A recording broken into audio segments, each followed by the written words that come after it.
Cancer பேஷண்ட்ஸ்க்கு ministry பண்ணும்போது அவங்க இடத்துல காமனாக பார்த்த ஒரு சில சந்தேகங்கள் அவங்களுக்கு என்ன வரும் அப்படின்னா, ஃபர்ஸ்ட்டு இந்த கேன்சரில் நான் மரித்து போயிடுவேன்றது வந்து அவங்க மைண்டில் வந்து ரொம்ப ஸ்ட்ராங்காக ஃபிக்ஸ் ஆகிருக்கும். அடுத்து இந்த மேஜர் வரி, இந்த ஃபினான்ஷியல் கன்ஸ்ட்ரெயின்ட்டை நான் எப்படி ஹேண்டில் பண்ணுவேன், இந்த ட்ரீட்மெண்ட்ஸ் எப்படி என்னால் மேனேஜ் பண்ண முடியும், அந்த வாங்கியிருக்கிற கடன் நான் எப்படி அடைக்க போகிறேன், இனி நான் எப்படி என்னோடய வேலைக்கு போவேன், வருமானம் என்ன ஆகும், என் குடும்பத்தை யார் பார்த்துக்கொள்வாங்க, என்ன ஆகும் என்னுடைய குடும்ப நிலைமை, இந்த தாட் ப்ராசஸில் இது டாமினேட் பண்ணி பயங்கர டிப்ரெஷனை, ஸ்ட்ரெஸ்ஸை க்ரியேட் பண்ணும். பட் இந்த நேரத்தில் கொஞ்சம் காம் டவுன் பண்ணி ரிலாக்ஸ் பண்ண வேண்டியது என்னென்னா, நம்ம இதெல்லாம் யோசிக்க தேவையில்லை.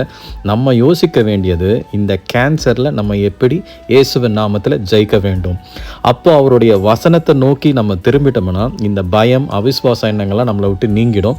அவருடைய வசனத்தை அனுப்பி நம்மை குணமாக்குவார். அப்போ அந்த வசனம் ஃபஸ்ட்டு நமக்கு ஒரு தெளிவை கொடுத்து பயத்தை நீக்கி, இனி நீ மரிப்பதில்லை, இயேசுவின் நாமத்தில் சுகத்தையும் ஜீவனையும் பெற்றுக்கொள்வாய் அப்படின்ற சத்தியத்தை